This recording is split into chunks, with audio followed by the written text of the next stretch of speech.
Pagi ini kita akan melanjutkan satu pembelajaran mengenai kisah Abraham dan Lot. Tak terasa kita sudah masuk ke berbagai, sejak pasal 11, sekarang sudah kita masuk pasal 14. Bapak Ibu dan Saudara sekalian, pernahkah kita merasa hidup itu seperti di dalam kondisi perang? Yang perang rasa kita hidup tanpa akhirnya. Kalau kita bangun pagi setiap hari ya, kita menghadapi tekanan, persoalan, godaan, bahkan ketakutan ya, seolah dunia ini adalah medan pertempuran yang tak kunjung usal. Saudara pernah memikirkan kayak inikah? Saudara pasti mengalami ini, sadar tidak sadar ya. Kita hidup di dalam satu konflik zaman. Itu sebab saudara baik di dalam relasi, baik saudara bersama pasangan, anak, istri, ataupun rekan bisnis, rekan kerja, saudara tidak akan lepas di dalam satu konflik maupun dalam satu hal pertentangan membawa kita sadar tidak sadar masuk di dalam medan perang, saudara. Kalau dalam bahasa bisnis itu istilah apa? Perang bisnis, perang dagang. Ya, ini menjadi satu hal yang kita tidak sadar itu realita, saudara. Nah, hari ini juga kita melihat satu kenyataan ya, berita itu cukup viral bagaimana katanya ada ketegangan, bagaimana Rusia dan NATO, saudara, saat ini mungkin tegang. Mungkin saja perang dunia ketiga ini mungkin terjadi. Saudara, apa yang saudara pikirkan ketika saudara perang itu mungkin terjadi, saudara? Saudara, banyak hal yang mungkin kita sudah persiapkan, bukan? Kita sudah wanti-wanti bagaimana investasinya, bagaimana jalan ke depannya di tengah-tengah satu kalau perang itu berarti tidak baik-baik saja. Maka saudara, mungkin saudara ketika kita memikirkan keadaan ini tentu membawa kita dalam keadaan pesimis, saudara, dan gentar. Maka kita akan melihat kembali kisah Abraham, saudara. Kehidupan Abraham itu juga tidak lepas dari konflik, saudara. Baik sejak dia dipanggil Tuhan sampai ke tanah Kanaan. Bukan hanya di dalam tanah Kanaan pun dia mengalami konflik, mengalami kesulitan.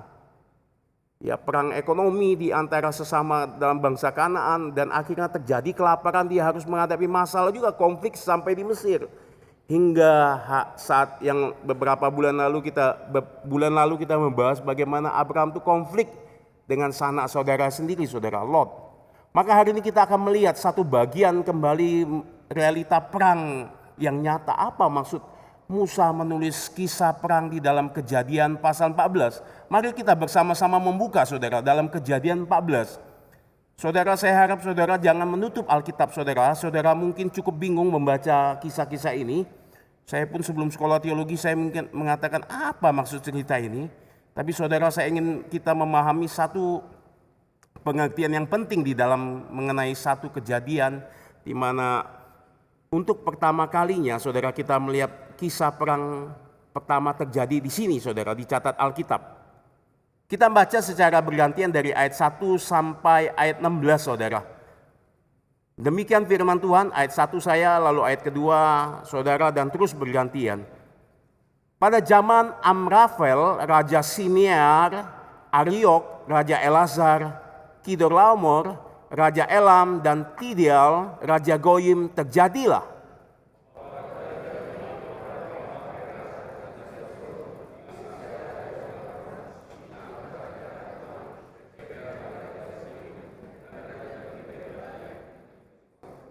ayat ketiga.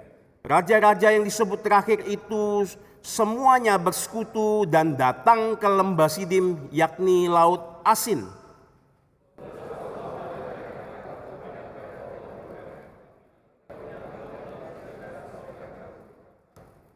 Dalam tahun yang ke-14 datanglah Kidorlaomer serta raja-raja yang bersama-sama dengan dia, lalu mereka mengalahkan orang Refaim di Asyeterot, Karnaim, orang Zuzim di Ham, orang Emim di Syawe, Kiryataim.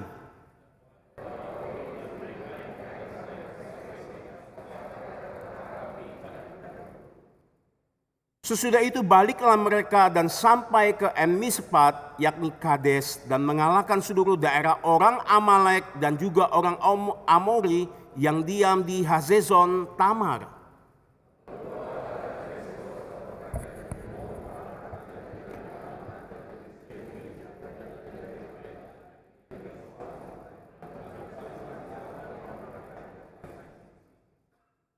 Melawanlah Kedorlaomer, Raja Elam, Tidial, Raja Goyim, Amraphel, Raja Sinear, dan Ariok, Raja Elazar. 4 raja lawan 5.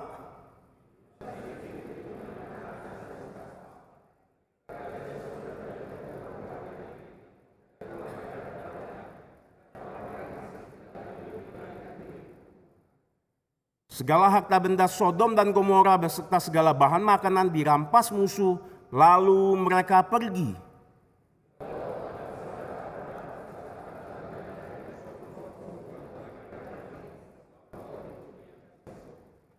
Kemudian datanglah seorang pelarian dan menceritakan hal ini kepada Abram, orang Ibrani itu, yang tinggal dekat pohon-pohon terbantin kepunyaan Mamre, orang Amori itu, saudara Eskol dan Aner, yakni teman sekutu Abram.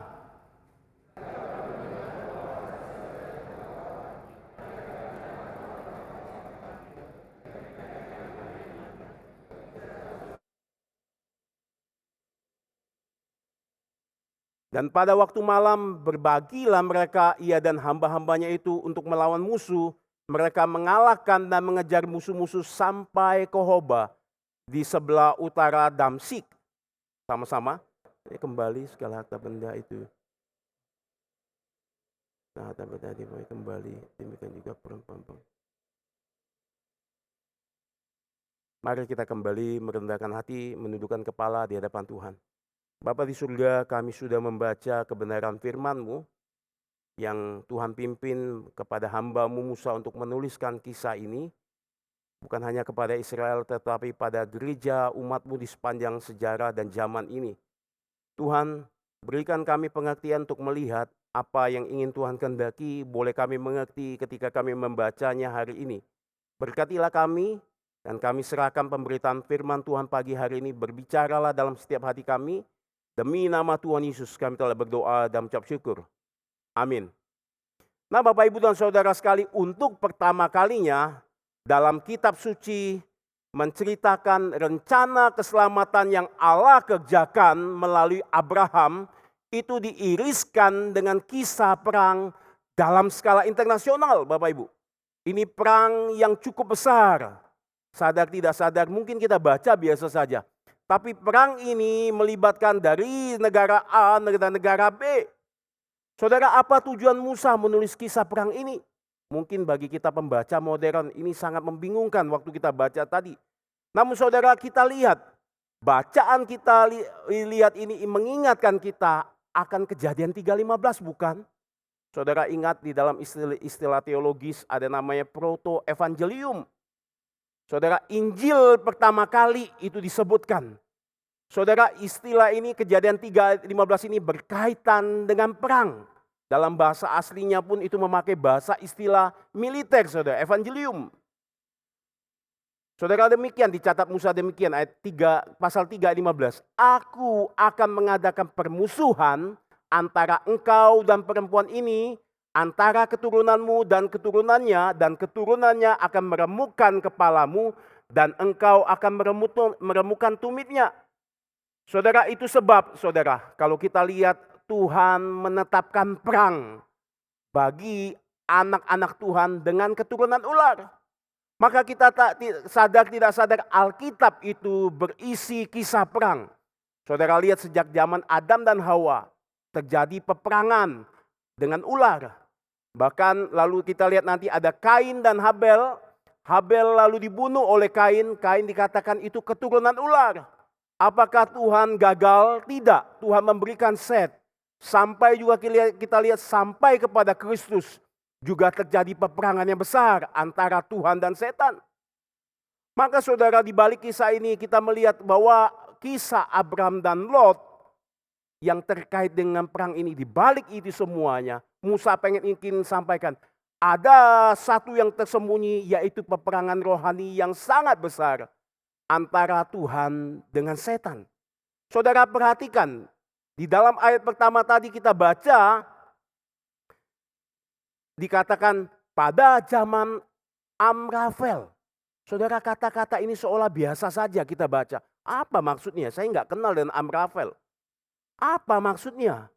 Saudara, dikatakan Amrafel ini seorang raja Siniar, dia dari tanah Siniar.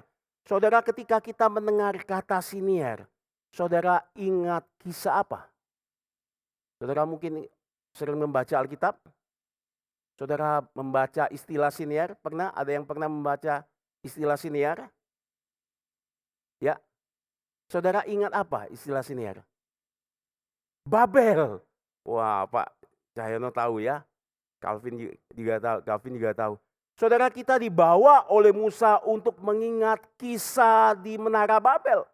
Saudara, diingatkan seorang raja Nimrod, saudara, di tanah Siniar, di mana mereka mengumpulkan orang dari seluruh penjuru bumi untuk kumpul di Babel. Saudara, saya akan bacakan di dalam Kejadian 11 ayat 2. Saya akan bacakan bagi saudara Kejadian 11 ayat 2 dan 9 supaya kita bisa melihatnya lebih detail. Kejadian pasal 11 ayat 2. Saudara boleh membuka Alkitab, saudara. Maka berangkatlah mereka ke sebelah timur dan menjumpai tanah datar di tanah Siniar. Lalu menetaplah mereka di sana. Di ayat 9 dikatakan. Itulah sebabnya sampai sekarang nama kota itu disebut Babel, karena disitulah dikacau balaukan Tuhan bahasa seluruh bumi, dan disitulah mereka diserahkan Tuhan ke seluruh bumi. Saudara, dalam kisah ini Nimrod, saudara, itu mengumpulkan orang untuk apa, saudara? Membangun menara Babel untuk melawan Tuhan. Sehingga keturunan ular itu menguasai keturunan Tuhan dari komunitas yang kecil.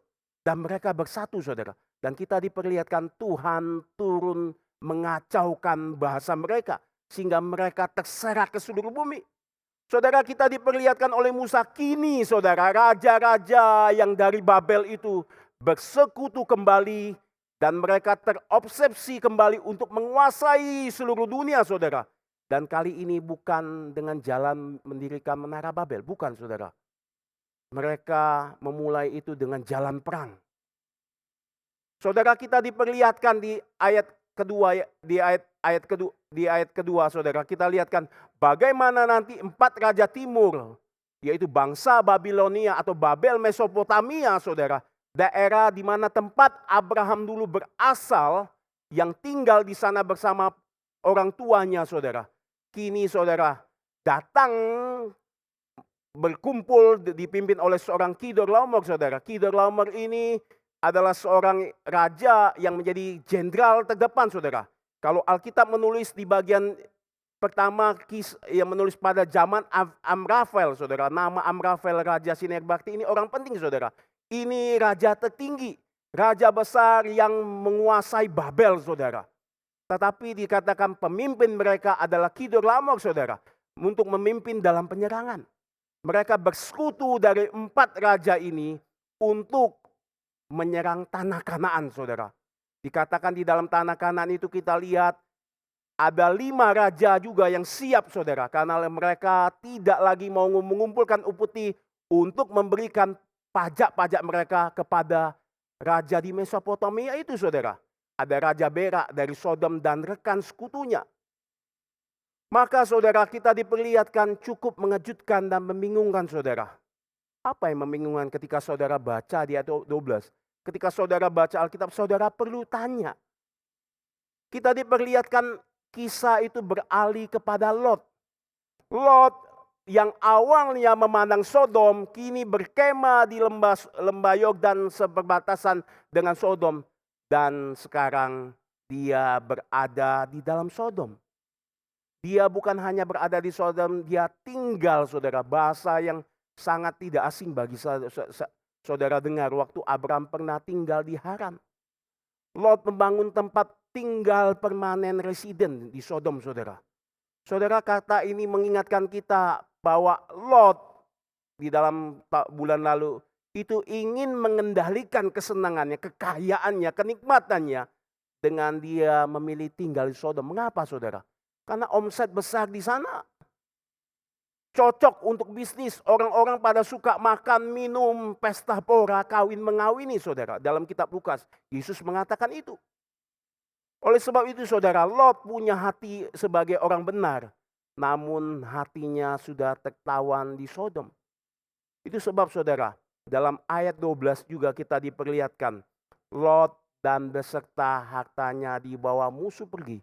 Penulis ingin kasih tahu, Lot, kalau engkau tidak tinggal di Sodom, engkau akan aman-aman saja. Tapi hari ini penulis, karena Lot tinggal di Sodom, itu sebab Lot dan beserta harta bendanya dibawa musuhnya pergi. Saudara, keadaan Lot yang tadinya begitu kaya, begitu hidup mewah, begitu rasa damai, ternak bersama orang-orangnya dan ternaknya. Kini saudara dalam sekejap menjadi melarat saudara. Bukan hanya itu, identitasnya dia ditawan dan menjadi budak. Saudara perhatikan, bukankah bagian ini cukup aneh ketika saudara bacanya?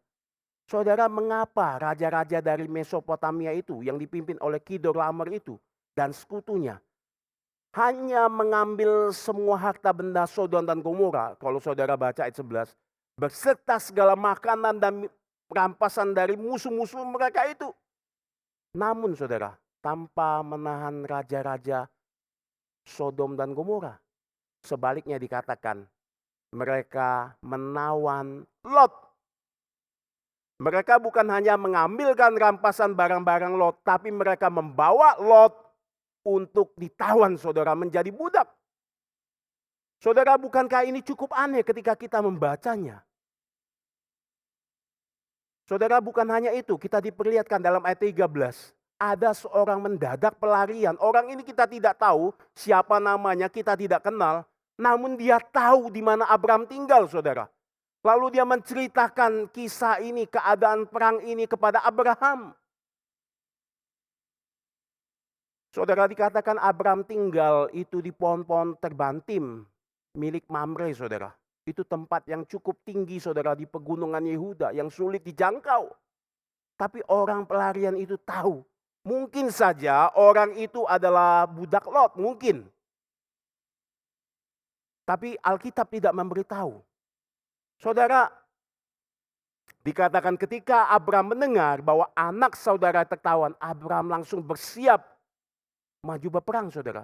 Saudara, bukankah ini sesuatu sikap yang sangat membahayakan bagi dirinya? Bahkan bisa merusak rencana kekal Tuhan, rencana keselamatan Tuhan melalui Abraham untuk menyelamatkan umatnya. Maka saudara, ini merupakan ancaman terhadap janji Tuhan kepada Abraham. Jika kita melihat, bukankah Lot sendiri sudah memilih tanah yang bagi dia sendiri, bagi apa yang dia harus tanggung saudara. Saudara, kita diperlihatkan dalam pasal 13, Lot itu egois saudara. Dia tidak menghormati pamannya. Ketika pamannya mengatakan silakan Lot, pilih. Lot merasa sadar aku berhak. Tapi dia tidak sadar dalam budaya timur, pamannya itu berhak harusnya lebih dulu. Tapi Lot egois saudara. Itu sebab dia layak untuk menerima konsekuensi ini. Saudara, dari kisah ini kita patut bercermin saudara. Kita melihat juga ada tantangan ini ketika kita membacanya bagi kita masing-masing. Saudara, saat kita memutuskan jikalau kita terlibat dalam medan perang ini, untuk campur tangan atau dalam situasi ini, biasanya kita mendasarkan keputusan kita itu dengan dua pertanyaan ini saudara. Pertama saudara, apakah orang ini pantas mendapat bantuan saya? Kedua saudara, dapatkah saya membantunya tanpa kena risiko atau akan mengusik zona nyaman saya bagi diri saya sendiri? Saudara, jika jawaban atas kedua pertanyaan ini adalah ya, biasanya kita senang melakukan saudara. Karena kita rasa orang itu pantas dan kita bantu orang itu tidak ada risiko apa-apa. Namun saudara, jika jawabannya adalah tidak saudara, bagaimana? Kita cenderung mungkin saudara menahan diri bukan? Maka kita diperlihatkan saudara dalam kasus Abraham ini saudara. Kita melihat ada satu pertanyaan ketiga yang mungkin kita tidak sadari. Saudara, Lot itu tidak mungkin ditolong. Mengapa saudara? Ini ibarat saudara. Ibarat bagaimana Abraham tidak bisa berenang di tengah laut berdua saja. Lihat Lot nyemplung di tengah-tengah laut di dalam ombak yang besar. Bagaimana Abraham menolong? Saya tidak bisa berenang. Tidak ada pelampung, tidak ada bagaimana? Saudara, bagaimana mungkin Abraham bisa pada akhirnya menolong Lot? Saudara diperlihatkan, baca saudara. Saudara perhatikan dalam ayat 5. Kita dibawa untuk melihat. Maka ada satu peperangan melawan 4 raja, lawan 5 raja. Tiba-tiba pengalihan kita dialihkan di ayat 5 dan 7 saudara. Ketika tahun ke-14, Kedorlaomer dari Mesopotamia itu datang. Tiba-tiba dikatakan mereka berperang, bukan hanya berperang, mengalahkan orang Efraim. Saya bacakan saudara. Dalam tahun yang ke-14 ayat ke-5, datanglah Kedorlaomer serta raja-raja yang bersama-sama dengan dia. Lalu mereka mengalahkan orang Refaim dari Asiterot dan Karniaim, orang Zuzim di Ham dan orang Emim dan Syawe dan Kiryataim, orang Hori di pegunungan mereka sampai Seir, dan bahkan orang Amalek dan orang Amori saudara. Saudara tahu mereka ini siapa saudara? Yang disebutkan Musa. Saudara, kalau saudara buka di dalam Ulangan pasal 2 ayat 19-21. Musa pengen kasih tahu. Mereka ini adalah bangsa raksasa saudara. Tinggi mereka bisa sampai 4 meter saudara. Dikatakan tempat tidurnya saja itu terbuat dari besi. Tempat tidur saja saudara. Tapi dikatakan saudara. Bangsa Mesopotamia ini dipimpin oleh Kedorlaomer mengalahkan mereka saudara. Bukan hanya itu, mereka mengalahkan 5 raja Sodom yang ketakutan sampai dikatakan raja Sodom itu tidak tahu sendiri tempat mereka di dalam medan perang. Ini cukup aneh saudara. Dan mereka tenggelam saudara. Biasa di dalam daerah lembah sana saudara ada tempat lumpur-lumpur bisa terjatuh saudara. Saking takutnya mereka. Karena raksasa saja sudah dikalahkan. Ketika maju berperang melawan 4 raja ini, 5 raja. Dikatakan mereka lari ngacir saudara. Dan kita diperlihatkan. Sudah Abraham ini cukup, ini tidak mungkin. Menyerah saja pada nasib. Lot tidak ada harapan untuk ditolong. Tapi Abraham sedikit pun saudara tidak memikirkan ini. Dikatakan Abraham ketika mendengar saudara tertawan, ia langsung mempersenjatai orang-orangnya yang dilatihnya, yang lahir di dalam rumahnya sebanyak 318 orang saudara.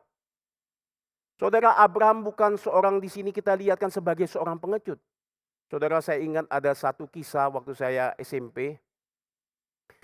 Tiba-tiba ada siambara, laki-laki ganteng sudah berkumpul. Lalu di tengah-tengah itu ada kolam renang itu berisi buaya semua saudara. Lalu seorang wanita yang di depan dari jarak sini ke sini, wanita cantik, lalu orang tua mengatakan, siapa berani menyeberang kolam ini, dia akan mempersunting anak saya yang cantik ini. Dia mendapatkan segala warisan saya. Tapi menjadi pertanyaan, itu banyak saudara. Buaya-buaya lapar sudah makan enggak 2 hari 3 hari. Saudara, tiba-tiba mendadak ada orang langsung berenang saudara. Dalam kecepatan dah sampai 5 detik, cepat sampai saudara. Wah, orang semua tepuk tangan. Tiba-tiba terdengar suara, siapa yang mendorong saya dari menendang pantat saya sehingga saya jatuh ke dalam tempat kolam renang ini? Wah, tadinya orang bertepuk tangan kaget, dia bilang dia cukup berani. Ternyata dia didorong saudara oleh orang-orang dari sampingnya. Dia marah besar. Kamu tahu tidak, ini nyawa saya, ini buaya-buaya lapar. Tapi dia selamat saudara. Tapi tidak saudara, Abraham tidak seperti itu. Dia langsung siapkan persenjataan, dia langsung cebur melawan buaya-buaya itu saudara. Saudara, siapa 318 orang ini saudara? Kita tidak tahu siapa namanya, mungkin dikatakan ada salah satunya Eliezer saudara. Mereka dilatih Abraham. Maka saudara kita diperlihatkan saudara, mereka adalah yang paling penting adalah komunitas perjanjian di dalam rumah Abraham. Yang bukan hanya Abraham didik di dalam perang, tapi Abraham didik di dalam mengenal Yahweh. Mereka melebihi 300 orang Sparta saudara yang hanya bertahan saudara. Tapi mereka dengan sigap ambil senjata, ikut tuannya, maju berperang, mungkin untuk mati, melawan raksasa saja dikalahkan. Bagaimana mungkin? Tapi saudara, kita diperlihatkan bukan hanya itu.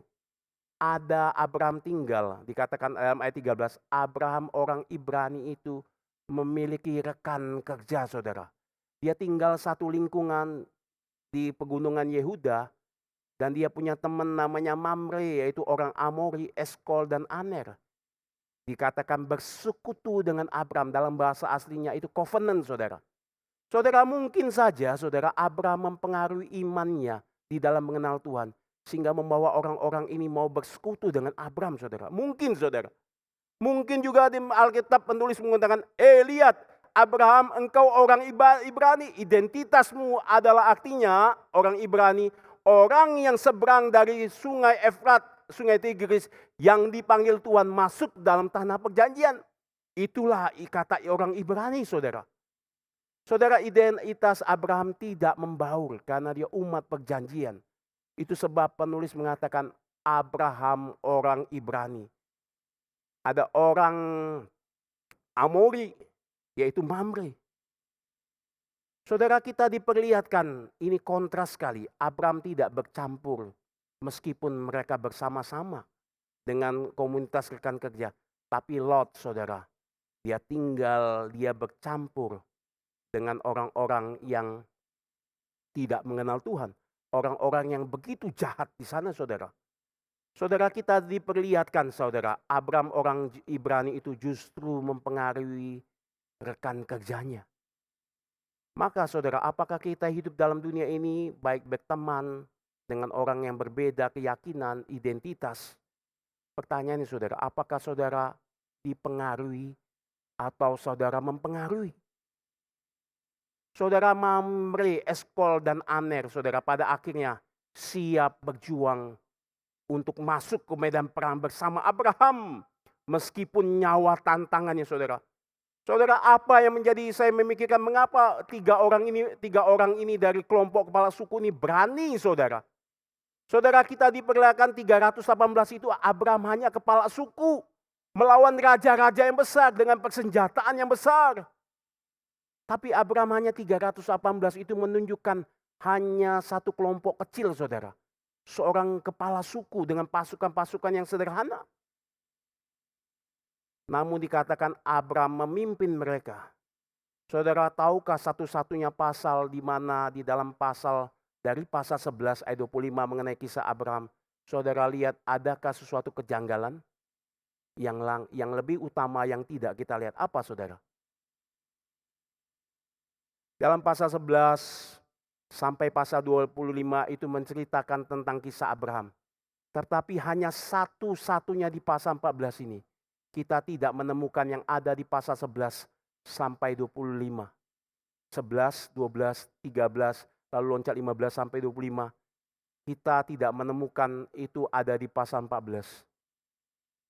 Saudara, waktu baca Alkitab, saudara lihat apa?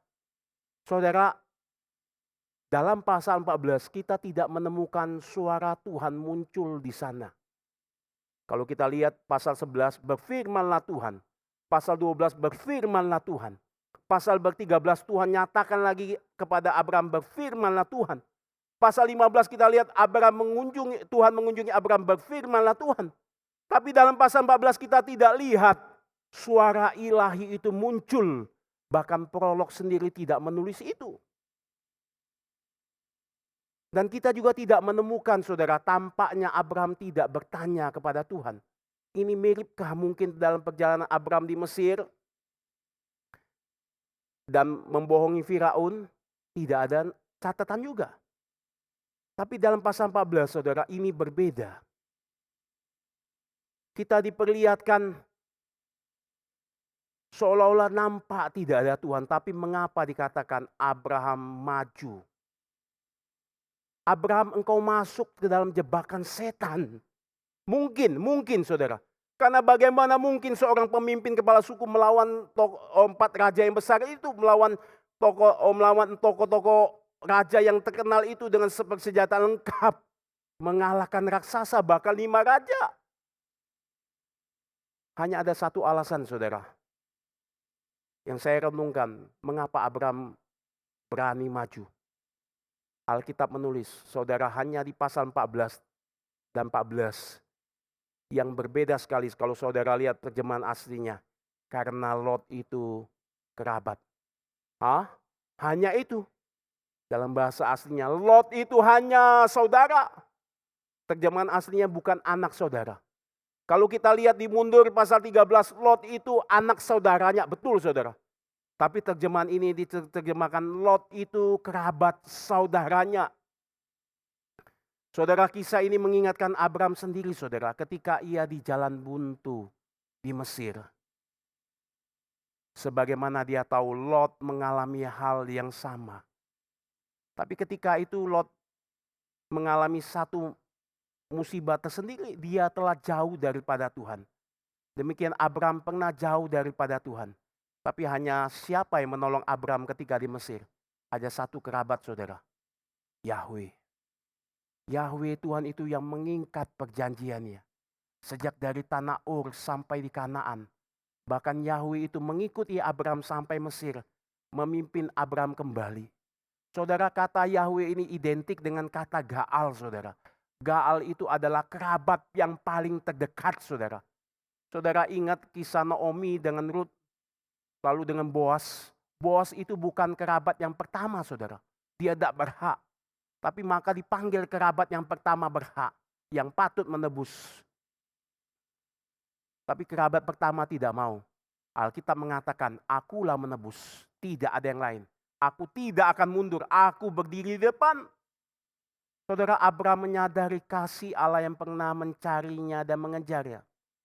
Saudara, pada masa Perang Dunia Kedua, saudara.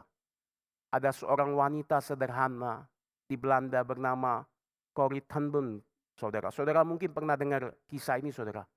Ia bukan politisi, ia bukan tentara, dia hanya pembuat jam yang sederhana, saudara. Dia hidup tenang bersama keluarganya. Tapi ketika perang itu pecah, Perang Dunia Kedua, dan banyak orang Yahudi itu ditangkap, saudara, dianiaya, bahkan ditembak.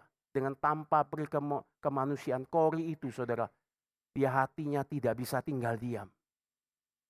Dengan iman kepada Yesus Kristus saudara, dia pelan-pelan membawa satu demi satu. Meskipun membahayakan nyawa, menyembunyikan orang Yahudi saudara. Ia membuka pintu rumahnya selebar-lebarnya. Dia masuk ke dalam medan peperangan yang tidak harus dia masuk. Dan pada akhirnya saudara, ia harus ditangkap bersama keluarganya dan dibuang di dalam kamp konsentrasi. Apa yang membuat dia ingin maju saudara, melakukan ini? Kasih saudara.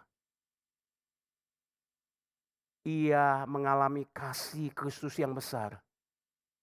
Tadi kita baca, kasih dan iman itu dua hal yang tidak boleh dipisahkan bagi Paulus. Iman dan kasih itulah yang mengalahkan dunia, yang Tuhan pengen nyatakan mengalahkan peperangan yang besar di dalam dunia ini.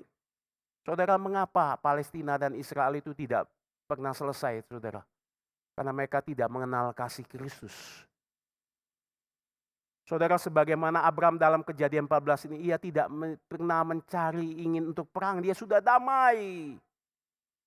Tapi ketika mendengar kerabatnya, saudaranya Lot ditawan, ia tidak tinggal diam. Ia bertindak karena iman dan kasihnya saudara. Saudara, orang Kristen saudara dipanggil untuk menjadi bawa pemulihan. Kita tidak dipanggil harus mengatakan syukuri kamu. Rasakan itu atas pilihanmu sendiri. Kita tidak dipanggil seperti itu saudara. Kita dipanggil untuk membawa pemulihan seperti Kristus. Kita dipanggil bukan untuk membawa dendam dan kebencian. Saudara, dalam dunia yang cepat ini saudara, cepat bertindak, cepat gampang tersinggung. Kita gampang cepat membalas saudara, cepat mulai menghakimi. Bahkan kita lihat ada perang bukan hanya di dalam satu perjumpaan mata dengan mata. Ada perang di medsos saudara. Ada satu konflik antara orang satu dengan yang lain. Saudara, kita dipanggil untuk menggambarkan kasih anugerah seperti Abraham yang melampaui keadilan manusiawi. Saudara, Abraham tidak duduk diam ketika Lot ditawan. Ia bertindak dengan iman. membawa 318 budak-budaknya. Dia mempertaruhkan orang-orang yang dia sudah kasih, saudara. Ia bahkan mengejar, dikatakan sampai ke Dan. Dan bahkan sampai ke Hoba di utara Damsik, saudara. Perlu perjalanan ekspedisi yang jauh sekali. Dikirakan 200 km, saudara. Saudara, dengan kecepatan tanpa menyerah dia mengejar Lot. Maka saudara, kita diperlihatkan iman sejati bukan sekedar percaya dan berhenti secara doktrinal saja, secara teori saja, saudara. Tapi itu menuntun kepada ketaatan aktif, keberanian untuk menyatakan tindakan kasih. Saudara, ini kadang menjadi hal yang begitu sulit, bukan? Semakin banyak orang belajar suatu teori, semakin dirinya diikat oleh teori, saudara. Benar, saudara, tidak salah membaca teori. Tapi juga sama, saudara, semakin orang belajar doktrin, bukan semakin sadar betapa kita itu bukan siapa-siapa, bukan? Tapi seringkali kita belajar doktrin, kita malah merasa aku ini someone, saudara. Karena aku banyak tahu. Saudara, kita orang reform cenderung jatuh dalam hal ini, saudara. Maka seringkali yang tidak kita sadari kasih yang kita miliki dari Kristus yang sudah pernah kita alami. Itu ditutupi oleh doktrin-doktrin yang kita pegang. Saudara, doktrin tidak salah, justru doktrin itu membangunkan hidup kita. Di dalam konvensi Injil Nasional, saudara, doktrin itu justru menjadi awal pengetahuan di dalam kebangunan umat Tuhan. Gereja mula-mula mereka bertekun di dalam pengajaran doktrin, saudara. Tapi hari ini mengapa sebaliknya itu kita banyak tahu tentang kisah-kisah doktrin. Saudara, di dalam sejarah misionaris, saudara, di dalam Protestan awal di dalam Tiongkok, saudara, ada 2 rekan misionaris dari barat, mereka kunjung ke China, mereka punya sebagai teman bersama-sama, sampai di sana mereka saling menjaga satu lain. Namun tiba-tiba, saudara, di dalam pelayanan yang penuh semangat dan berapi-api itu mereka harus pisah jalan. Karena hanya salah paham, saudara, soal dana dan strategi. Mereka akhirnya mulai perlahan-lahan berhenti bicara satu sama lain karena gengsi. Keduanya tampak melayani Tuhan, tetap berkhotbah, saudara. Bahkan menulis buku. Tapi tidak pernah, saudara, mereka bekerja lagi bersama-sama. Dan pelayanan mereka dikatakan kehilangan kuasa. Saudara, dalam 2 catatan orang ini di akhir hidupnya mereka pernah mengatakan seperti ini. Kami berdua mengajar tentang kasih Kristus. Tetapi kita tidak bisa meniru kasih itu sama yang lain. Saudara, kata-kata ini menegur saya. Saudara, dia mengatakan gini, kami berdua mengajar giat sekali tentang kasih Kristus. Tapi kami tidak bisa meniru kasih itu untuk kami terapkan satu dengan yang lain. Saudara, dalam KIN, saudara, pendeta John O, saudara, yang dari Korea. Saudara, jikalau saudara ada ikut KIN, saudara mendengar setiap minggu, saudara, setiap minggunya, saudara, jemaatnya bertambah 2.000, saudara. Saudara, saya kaget ketika dengar, ini benar ya? Seminggu, saudara, 2.000 Tuhan tambahkan di Korea, saudara. Memang jemaatnya puluhan ribu. Saudara, mereka bertembang pesat, saudara. Dia mengatakan sini, saudara.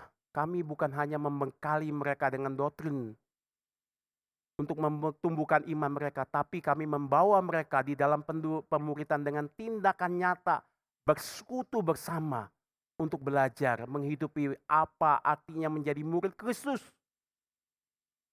Saudara, kegagalan menyatakan iman dan kasih dan pengampunan membuat pelayanan itu kehilangan keharumannya.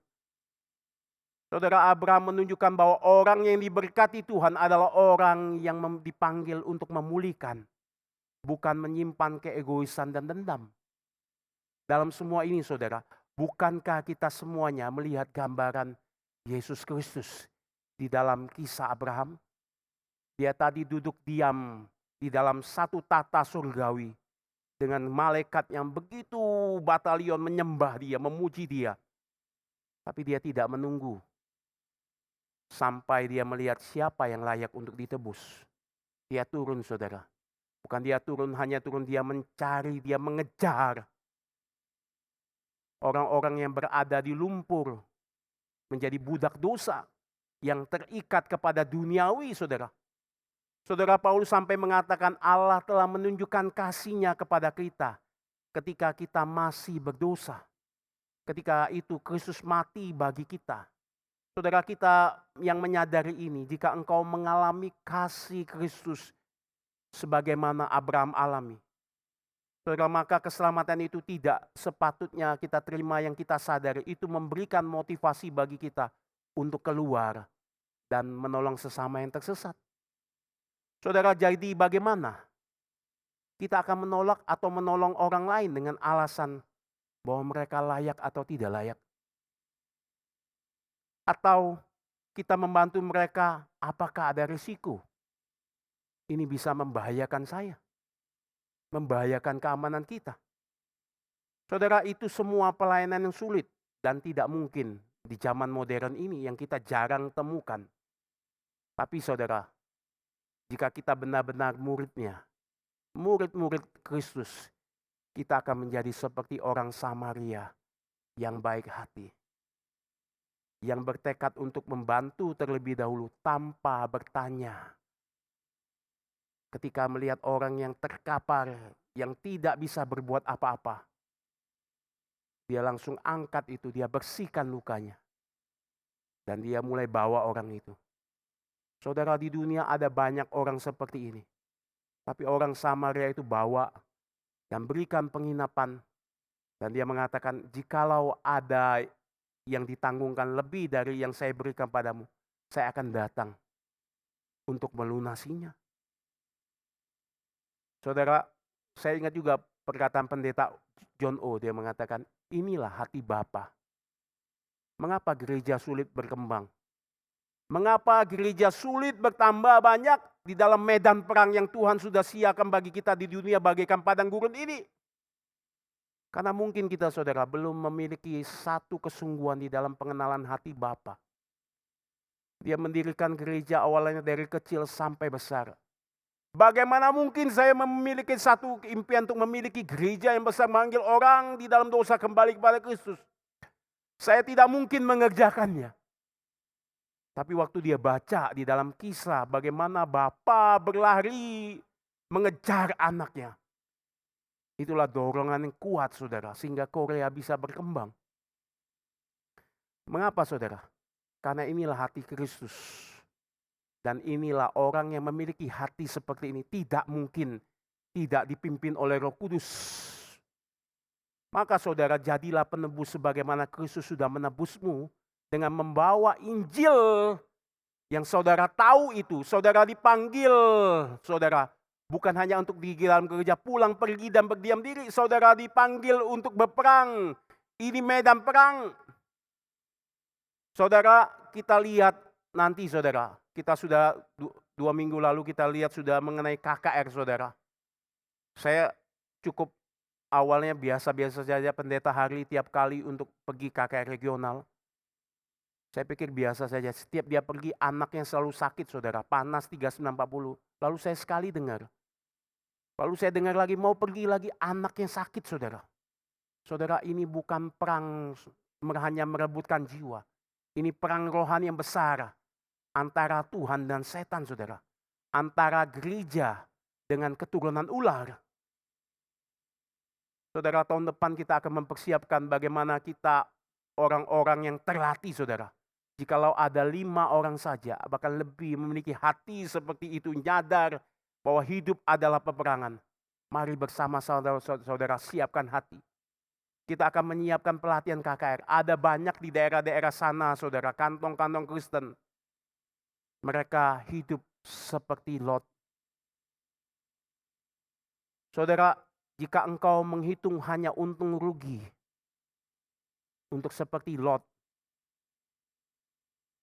saudara akan mengalami satu keadaan yang jauh daripada Tuhan perlahan-lahan, saudara.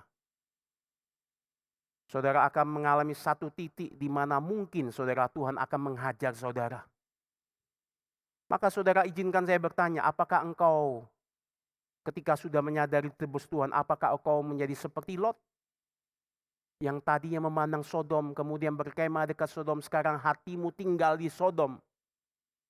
Dibanding engkau bersekutu seharusnya dengan orang-orang yang seiman.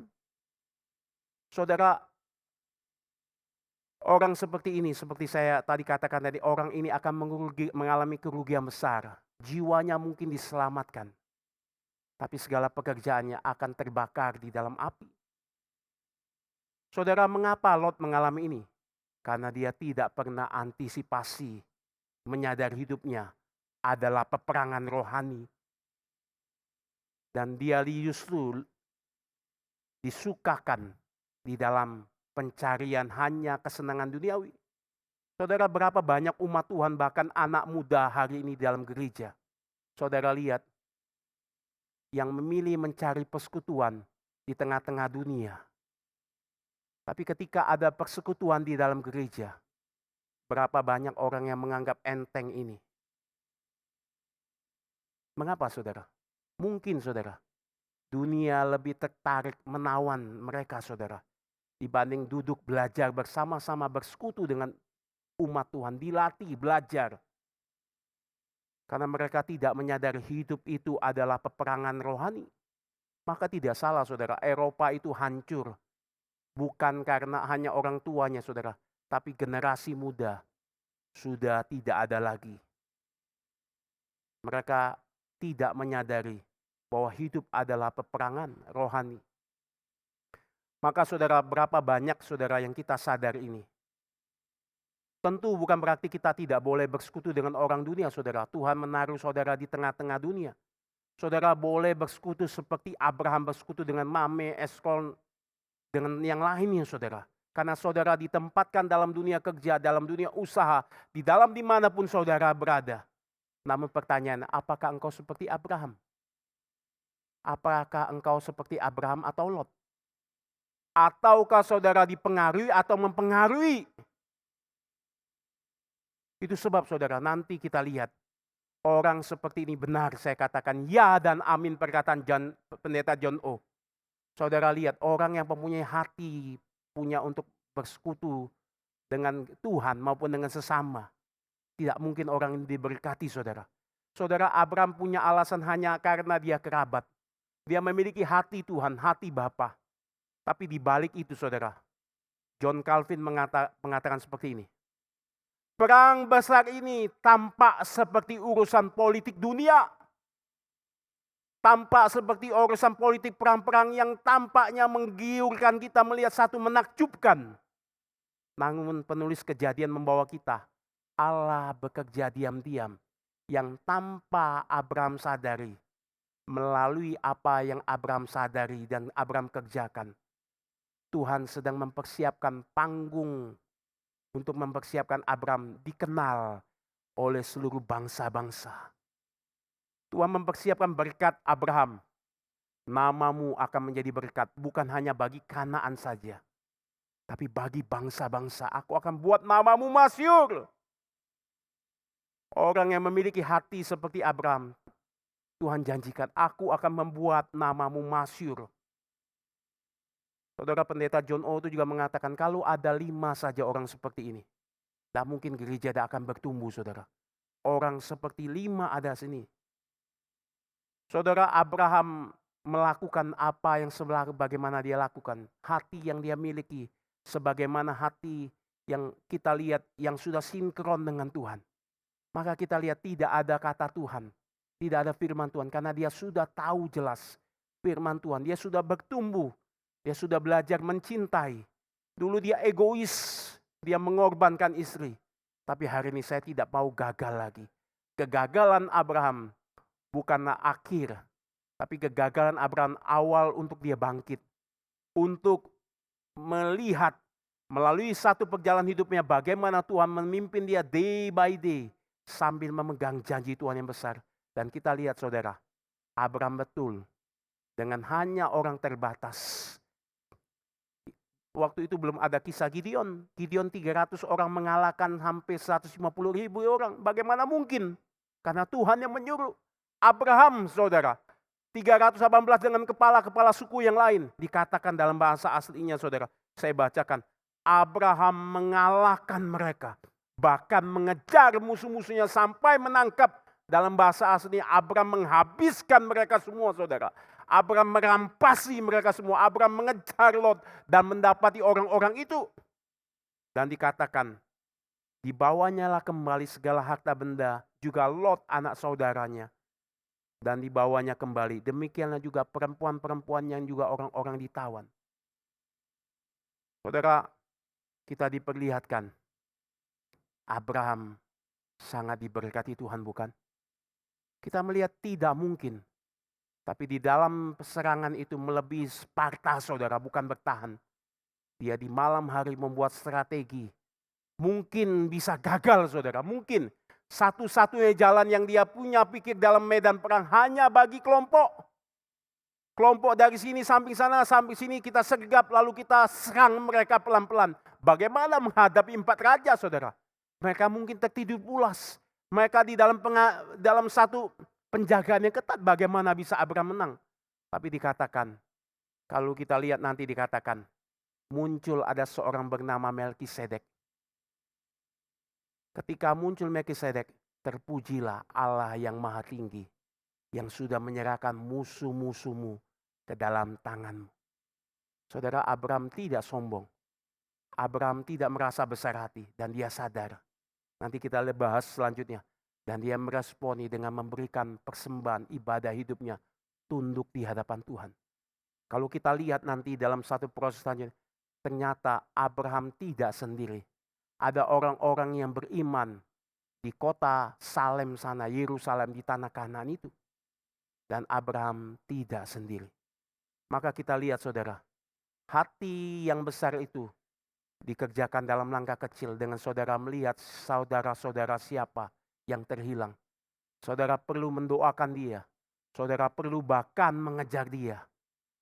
Banyak hal dalam pelayanan kita yang kita sudah lakukan itu adalah perang rohani. Saya beberapa kali dengan jalan Pak Kemal, besuk sana sini satu tempat, saya mengatakan, kita akan melihat Tuhan ada di sana. Karena Tuhan menantikan kita di sana. Tuhan akan bekerja. Setiap kami mulai, saya selalu berdoa ketika besuk satu tempat, saya selalu berdoa, saudara. Karena saya tahu ini adalah medan perang. Saudara lihat bagaimana pelayanan demi pelayanan Tuhan sertai saudara. Maka kiranya kita belajar, saudara, jangan berdiam diri. Ambillah satu bagian.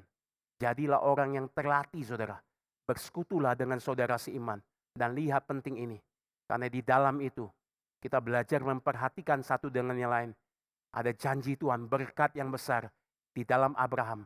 Karena kita memiliki iman seperti Abraham. Dan jikalau kita memiliki iman seperti Abraham, sepantasnya kita memiliki kasih seperti Abraham. Bukan seperti Kain yang bukan menjadi penjaga adiknya. Abraham adalah penjaga saudaranya. Dan kiranya Tuhan menolong kita, menguatkan kita. Mari kita berdoa di hadapan Tuhan.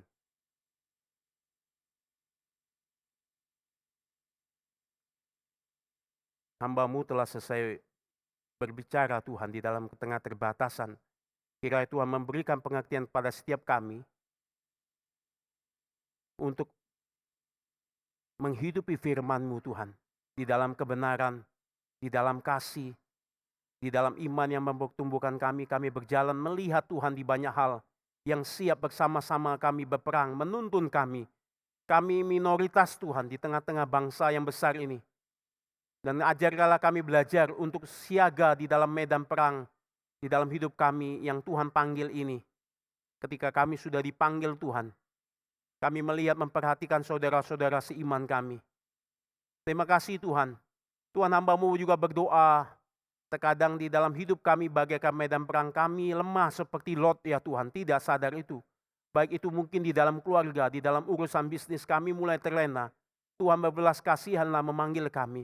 Melalui tangan-tangan kasih orang-orang yang Tuhan pakai untuk saling menguatkan di tengah-tengah kami. Di dalam satu tubuh Kristus sebagai gereja yang Tuhan sudah telah tebus. Terima kasih atas berkat-Mu hari ini. Pimpin setiap umat-Mu yang mengalami pergumulan, yang sulit di dalam menghidupi kasih dan pengampunan. Kiranya Tuhan menolong membangkitkan iman dia. Karena ada berkat yang besar Tuhan ingin nyatakan kepada kami. Dan jangan lewatkan kami Tuhan. Dan dengar doa kami yang kami panjatkan di dalam nama Tuhan Yesus, penebusan juru selamat kami hidup. Amin.